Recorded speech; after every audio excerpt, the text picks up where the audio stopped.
From the moment Ethan Parker walked into my classroom, the world around me seemed to blur. At 19, he was the kind of person who turned heads wherever he went, with striking green eyes that seemed to hold a secret and a magnetic energy that filled every room he entered. I, Daniel Cooper, was 30 years old, a disciplined and professional literature professor. Yet, Ethan's presence dismantled the walls I had spent years building. I told myself that the admiration I felt for him was harmless. Ethan wasn't just beautiful, he was intelligent, curious, and genuinely interested in literature. While other students dragged their feet through assignments, Ethan came alive with each new reading.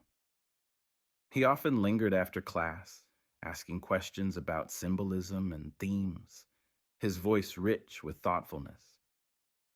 Our discussions ignited something in me that I hadn't felt in years, a passion, not just for the material, but for the connection we were building.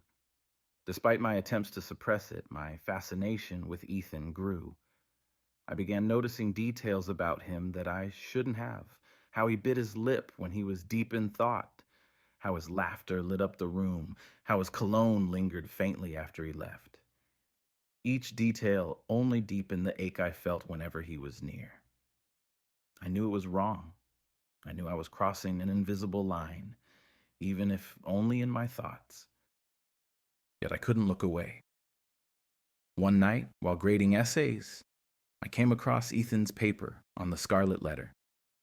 His insights on forbidden love were profound, laced with an emotional depth that felt personal. I found myself reading it over and over, savoring the words as if they were written for me.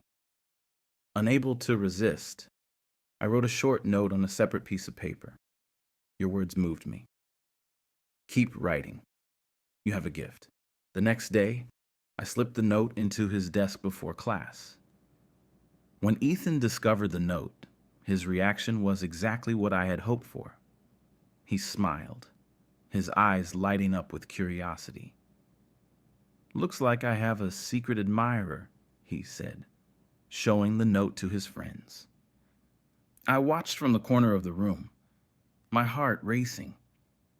I hadn't planned on doing it again, but seeing his reaction sparked something in me. That small moment of connection, even if anonymous, was intoxicating. The notes became gifts, a leather-bound journal, a hand-picked poem, an engraved pen. Each gift was carefully chosen, something I knew Ethan would treasure. I left them early in the morning, always making sure no one saw. Ethan's curiosity only grew. He often joked with his friends about the mystery, but there was a glimmer in his eyes that suggested he was genuinely intrigued. At night, I wrestled with guilt. I knew it was inappropriate, unprofessional, and dangerous. But no matter how hard I tried, I couldn't stop. Ethan had become my muse, the center of a forbidden longing that consumed me. I told myself that as long as it remained anonymous, no one would get hurt. But deep down, I knew I was playing with fire. Ethan's presence in my life had become more than just a distraction. It was an obsession. Each day I found myself looking forward to his arrival, the way his confidence lit up the room. He had a way of making everything else seem insignificant, and I was powerless to resist the pull he had over me. The gifts became more personal. I started leaving handwritten notes tucked into books, each one carefully worded to avoid suspicion. Your passion for literature is inspiring. Never stop asking questions. Each note was a small piece of myself that I gave to him, a way to bridge the gap between us without crossing the line completely. Ethan, however, was growing more curious. One day, he held up a beautifully bound copy of The Great Gatsby I had left for him, turning it over in his hands. Whoever this is, they really know me. he said to his friends, his voice tinged with amusement. I stayed in the background, pretending to review lesson plans, but my heart raced at his words. Did he suspect me? Or was he simply enjoying the mystery? The tension between us began to shift. Ethan's glances lingered a little longer. His questions after class became more personal. Professor Cooper, how did you decide to teach literature? He asked one afternoon, his voice soft and sincere. I hesitated, caught off guard by the intimacy of the question. I've always loved stories, I replied, my voice quieter than usual. They have a way of showing us truths we can't always see in ourselves. He smiled, as if my answer had given him some unspoken understanding. For a moment, I wondered if he could sense the truth, that the lines between us were already beginning to blur. One evening, I stayed late to prepare the next day's lecture. The classroom was empty, the quiet punctuated only by the faint hum of the fluorescent lights. I had brought another gift, a small notebook with a quote from Rilke engraved on the cover. Live the questions now. I carefully placed it on Ethan's desk, taking a moment to imagine his reaction. As I turned to leave, the door creaked open behind me. My heart stopped. I turned slowly, and there he was, Ethan, standing in the doorway, his eyes locking onto mine. For a moment, neither of us spoke. The notebook in my hand felt like a confession I couldn't take back. It's you, Ethan said finally, his voice steady, but filled with something I couldn't quite place. You're the one leaving these. Caught. The word echoed in my mind as I stood frozen in place.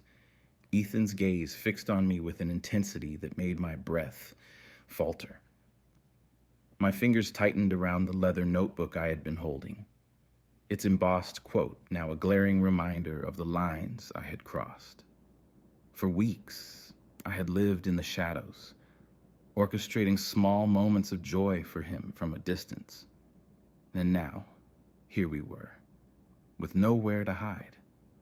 Ethan stepped further into the classroom, closing the door behind him.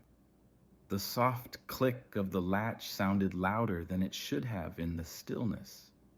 His green eyes flicked from the notebook to my face, studying me as though piecing together a puzzle he had finally solved. It's been you this whole time, hasn't it? He asked, his voice calm but filled with curiosity. I opened my mouth to respond, but the words wouldn't come. My mind raced with excuses, explanations, anything to diffuse the situation. But when I met his gaze, I saw no anger, only intrigue. Why didn't you just tell me? He continued, his tone softening. There was no judgment in his voice, only a quiet wonder that caught me off guard. I didn't think I should, I admitted, my voice barely above a whisper. It wasn't appropriate. Ethan tilted his head, a small smile playing at the corners of his lips. But you did it anyway. His words hung in the air, and I felt the weight of them settle over me. He wasn't wrong. I had let my emotions guide me even when I knew it was dangerous. I didn't mean to make you uncomfortable, I said finally, forcing myself to meet his gaze. I wanted you to know how much I admire you. Your passion, your curiosity, it's inspiring. Ethan took another step closer, his expression unreadable. You think I don't notice things? The way you look at me during class, how your voice changes when you call on me? I've seen it, Professor. I've just been waiting for you to admit it. The room felt impossibly small, the space between us charged with an electricity I couldn't ignore. He reached out, his fingers brushing against the notebook in my hand. So what now? He asked, his voice barely above a whisper. Do we just pretend this never happened? I hesitated. the gravity of the moment pressing down on me. But before I could respond, Ethan took another step forward, closing the distance between us.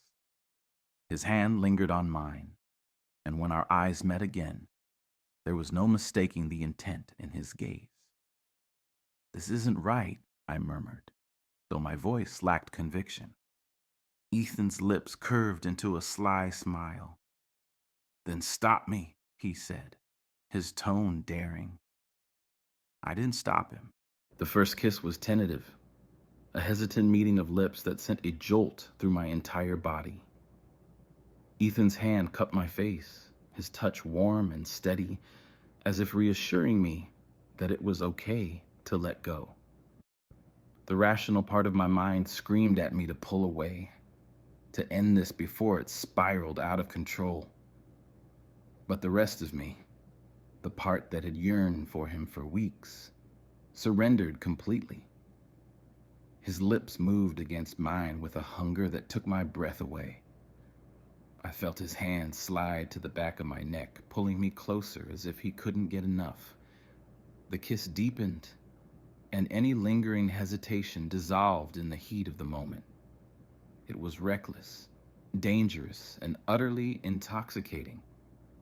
When we finally broke apart, I was breathless, my heart pounding against my ribcage. Ethan's green eyes sparkled with a mixture of triumph and desire. "You have no idea how long I've wanted this," he confessed, his voice low and raw. I stared at him, struggling to process the weight of his words. "Ethan, we can't," I began, but he silenced me with another kiss, this one more insistent. "Don't ruin this," he whispered against my lips. "Don't tell me you don't feel the same." There was no point in denying it. I had felt it from the beginning. The pull, the connection, the unspoken understanding between us. But acknowledging it was something else entirely. It meant accepting the risks, the consequences, the inevitability of what we were doing. "We'll have to be careful," I said finally, my voice shaky but resolute. Ethan's smile widened, and he nodded. "I can do careful." For the next few weeks, we lived in a secret world of stolen moments and whispered confessions. After class, we lingered in the empty room, exchanging kisses that left me dizzy and breathless. On weekends, Ethan found excuses to stay behind, helping me organize papers or discussing literary themes that quickly devolved into heated embraces. Each encounter was more intense than the last, the boundaries between us dissolving until there was nothing left to hold us apart. Ethan's confidence was intoxicating, his boldness pushing me to let go of my inhibitions. In those moments, I forgot about the risks, the rules, the line we were so dangerously close to crossing. But the outside world was never far away, and the walls of our secret began to feel thinner with each passing day. The weeks that followed were a blur of stolen moments and unspoken promises. Ethan and I carved out our own little world, hidden from the prying eyes of everyone around us. In the mornings, I was his professor, standing in front of the class with carefully measured words and a calm demeanor. But after the final bell rang, the roles blurred, and we became something else entirely. Two people drawn to each other with an intensity that defied logic. We found sanctuary in the quiet moments when the classroom emptied and the corridors grew silent. Ethan would linger after class, pretending to ask questions about the syllabus or the upcoming exams, but we both knew what he was really waiting for.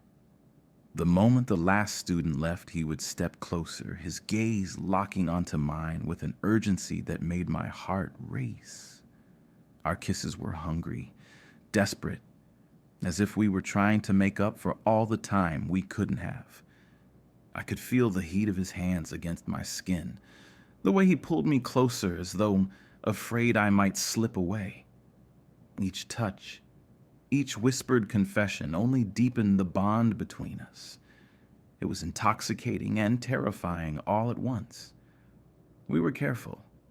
At least, we tried to be.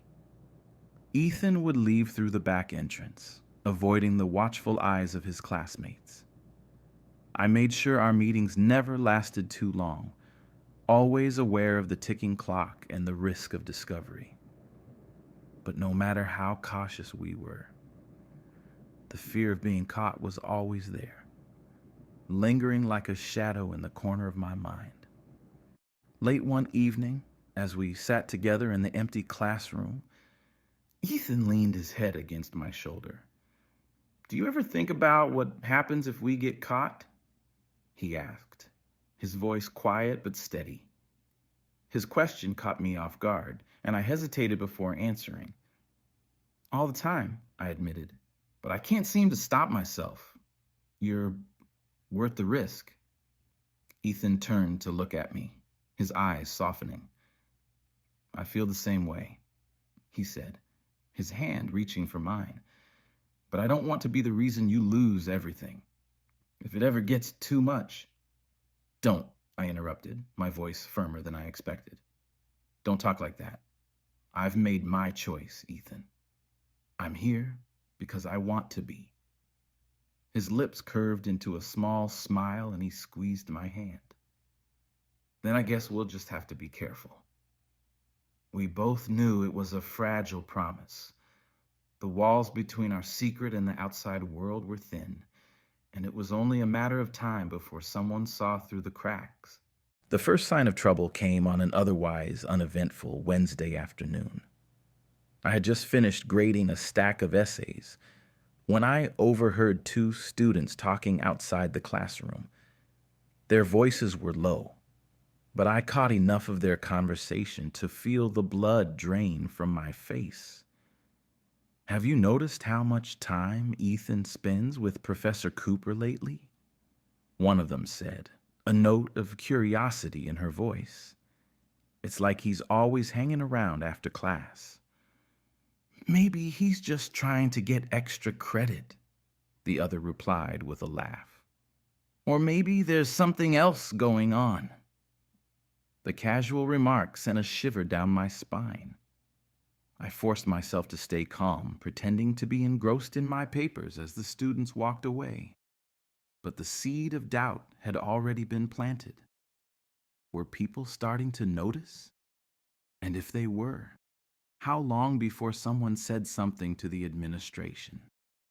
That evening, I met Ethan in the classroom as usual.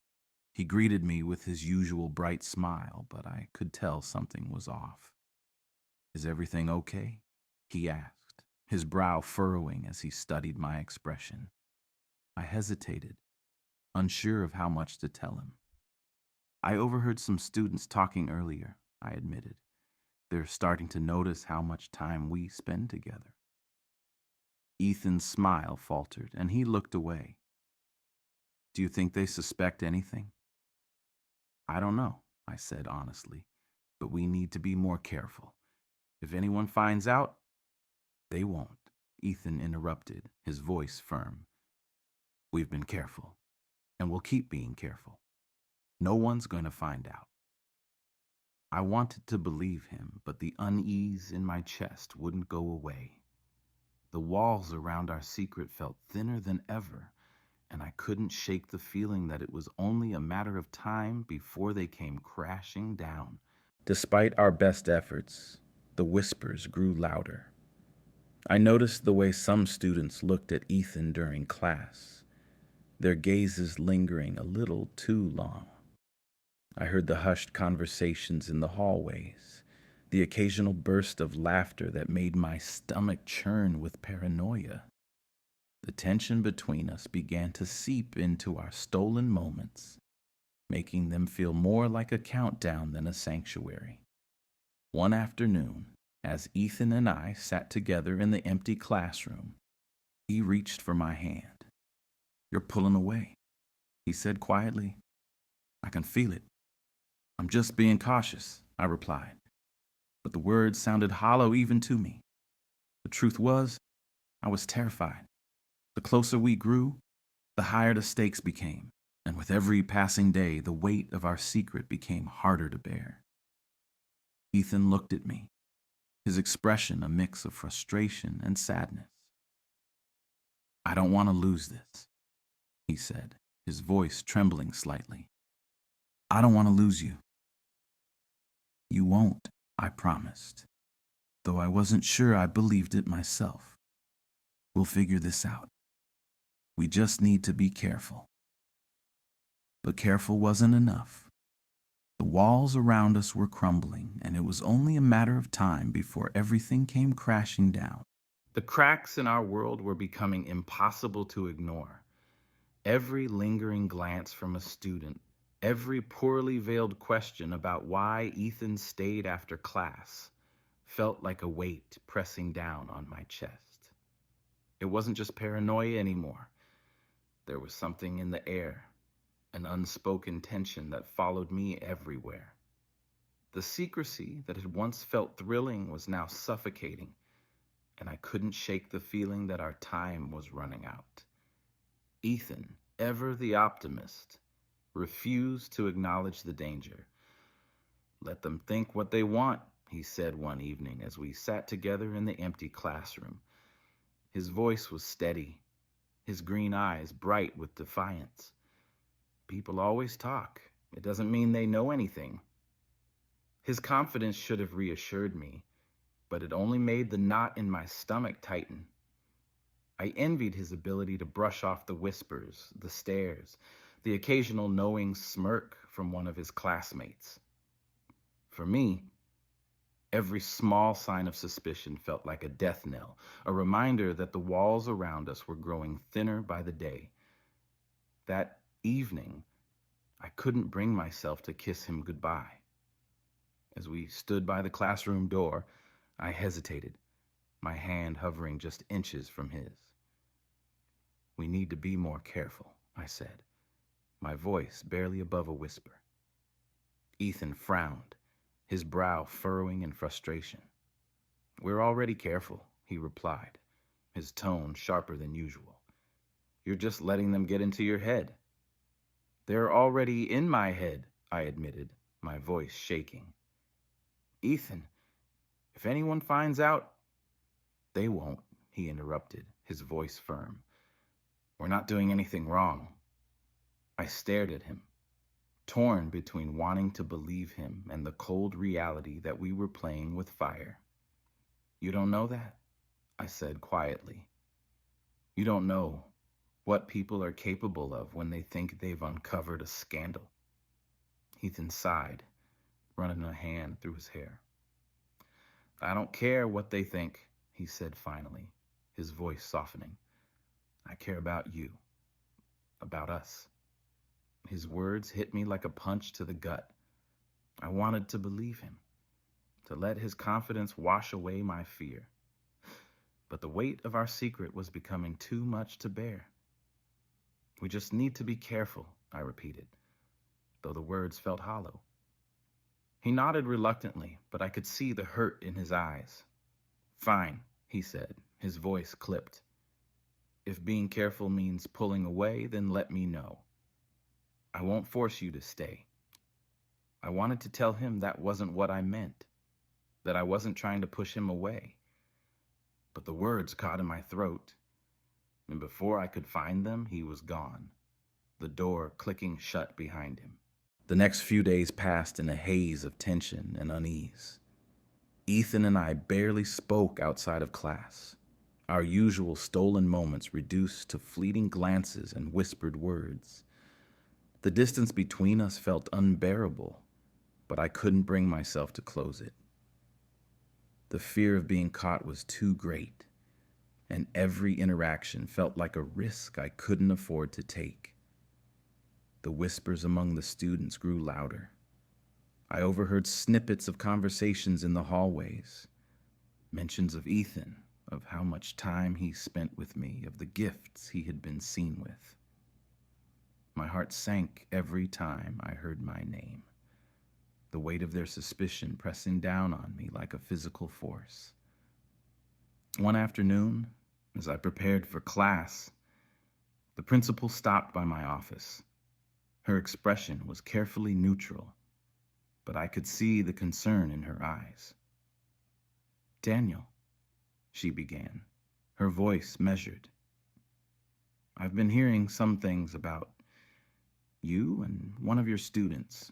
My heart stopped. I forced myself to remain calm, meeting her gaze with what I hoped was an innocent expression. "What kind of things?" I asked, my voice steady despite the panic clawing at my chest. She hesitated, her eyes narrowing slightly. "Just rumors. I thought it best to address them directly before they get out of hand." I nodded, keeping my tone neutral. "I appreciate that," I said, "but I assure you there's nothing inappropriate going on." She studied me for a moment longer, then nodded. "I hope that's true," she said, "because you know how quickly things can spiral if people start to believe otherwise." Her words lingered long after she left, a chilling reminder of how precarious our situation had become. I knew we couldn't keep going like this, but I didn't know how to stop. Ethan was a part of me now, a part I couldn't bear to lose. That evening, Ethan waited for me outside the classroom. He was leaning against the wall, his arms crossed, his expression unreadable. "We need to talk," he said as I approached. I nodded, unlocking the door and stepping inside. He followed, closing the door behind him. For a moment, neither of us spoke. The tension between us was palpable, the silence heavy with unspoken words. "I heard about the principal," he said finally, his voice low. "Are they going to do anything?" "Not yet," I replied, my voice barely above a whisper. "But the rumors are getting worse, if we're not careful." "I know," he interrupted, his voice sharp. "You've said it 100 times. Be careful, be careful." "But what does that even mean? Stop seeing each other? Pretend this never happened?" I hesitated, the weight of his words pressing down on me. "I don't want to stop," I said finally, my voice shaking. "But I don't know how to keep going like this." Ethan stepped closer, his green eyes searching mine. "Then let's figure it out together," he said, his voice softening. "Don't push me away, Daniel, please." I felt my resolve crumbling under his gaze. He was right. We had to figure it out together. But even as I nodded, a part of me couldn't shake the feeling that it was already too late. By the end of the week, the whispers had turned into something more tangible. A student approached me after class, her expression hesitant but determined. "Professor Cooper," she began, her voice low, "I think you should know. People are saying things about you and Ethan." I forced a smile, though my heart was pounding. "What kind of things?" I asked, keeping my tone light. She hesitated, glancing around to make sure no one else was listening. "That you're close, too close." The words hit me like a punch to the gut. I nodded, thanking her for letting me know, but the panic in my chest was impossible to ignore. The walls around our secret were crumbling, and there was nothing I could do to stop it. That night, as I sat alone in my apartment, I realized the truth. No matter how careful we were, no matter how much we tried to hide, the truth was bound to come out. And when it did, everything would change. The day our world came crashing down started like any other. The classroom was filled with the usual chatter as students filed in, Ethan among them. He gave me a small, almost imperceptible smile as he took his seat. A smile that used to calm my nerves, but now only made my stomach twist with dread. The lecture passed in a blur. I was distracted, my mind consumed by the growing sense of unease that had been building for weeks. It wasn't until the end of class, when most of the students had left, that I realized something was wrong. Ethan stayed behind, as usual, but this time, his expression was serious. "We need to talk," he said, his voice low but urgent. "What's wrong?" I asked, my heart pounding. He hesitated, glancing toward the door to make sure no one was listening. "I think someone knows," he said finally. "I heard a couple of guys talking in the hallway. They said they've seen us together after class." My blood ran cold. "What did they say?" "Not much," Ethan replied, though his tone suggested otherwise. "But one of them had his phone out. I think he's been recording us." The weight of his words hit me like a tidal wave. Recording us? The implications were too horrifying to process. My mind raced with possibilities, each one worse than the last. "We need to be careful," I said, finally, my voice shaking. "No more meetings after class, no more gifts. We can't give them any more reasons to suspect." Ethan nodded, though I could see the frustration in his eyes. "I'll do whatever it takes to protect us," he said, his voice firm. "But you need to trust me." I wanted to believe him. I wanted to believe that we could weather this storm together. But deep down, I knew the truth. The cracks in our secret were widening, and it was only a matter of time before everything came crashing down. The video surfaced 3 days later. It started as a quiet murmur among the students, a whisper of something scandalous, something too juicy to ignore. By the time I found out, it had already spread like wildfire. Someone had recorded us. A grainy video of Ethan and me in the classroom, our heads close, our hands brushing as we talked. It wasn't explicit, but it didn't need to be. The implication was enough. I was called into the principal's office that afternoon. The look on her face told me everything I needed to know. "Daniel," she began, her voice heavy with disappointment, "we've received a report, a video. I didn't bother denying it. There was no point. The evidence was damning and the consequences were inevitable. By the end of the day, I was placed on administrative leave, pending an investigation. My career, my reputation, everything I had worked so hard to build was crumbling before my eyes. Ethan tried to see me that evening, but I told him not to come. It's too risky," I said over the phone, my voice strained with emotion. "They're watching us, Ethan.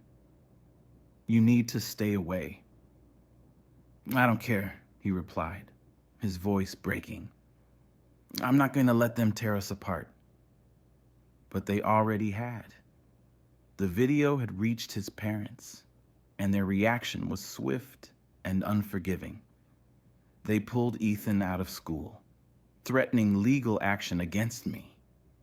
The last thing I heard before they cut off all communication was that they were sending him abroad, to a place where they believed he would be safe. 2 weeks passed before I saw him again. It was late in the evening, and I was packing up the last of my belongings from the classroom. The investigation had concluded, and the verdict was clear. I was no longer welcome at the school. As I turned to leave, I saw him standing in the doorway. Ethan. He looked older somehow, his eyes heavy with sadness. "I had to see you," he said, his voice barely above a whisper. I set down the box I was holding, my heart breaking at the sight of him. "You shouldn't be here," I said, though I couldn't bring myself to mean it. "They're sending me away," he said, stepping closer. "My parents bought me a one-way ticket. I leave tomorrow." The words hit me like a punch to the gut. "Ethan." "I don't want to go," he interrupted, his voice shaking. "I don't want to leave you." I reached for him, pulling him into an embrace. "I'm so sorry," I whispered, my voice thick with emotion. For everything. He pulled back just enough to look at me, his green eyes glistening with unshed tears. Don't apologize, he said firmly. You showed me what it means to really feel alive. No one can take that away from me. Our goodbye was silent, filled with unspoken words and lingering touches. As he walked away for the last time, I felt a part of me go with him. Ethan came to see me one last time. The classroom was silent as I packed my things, preparing to leave the school for good. When I looked up and saw him standing in the doorway, my heart sank. His expression was heavy with sadness, his eyes glistening under the dim lights. They're sending me away, he said softly, stepping inside. Tomorrow morning, Paris. The finality of his words hit me like a blow. I wanted to fight, to promise we'd find a way, but deep down, I knew the truth. There was no way to stop this. The world had already taken too much from us. Ethan handed me a folded piece of paper. I wrote you something, he murmured.